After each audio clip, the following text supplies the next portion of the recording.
বড়িশ। বড়িশ? সেটা আবার কি ফুল? দেখো বন্ধুরা, একটা জংলি ফুলকে কিসে ফুল বলছে।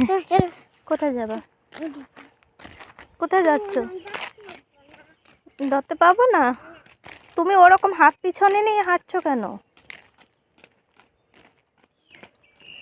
হুম?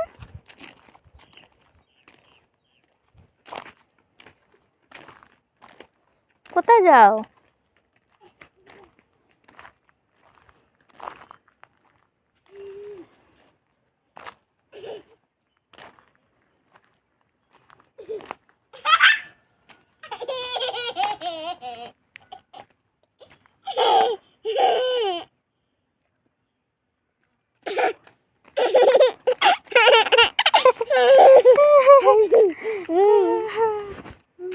দুষ্টু। আবার কোথায় যাও? অটো আছে বাবা, আসো।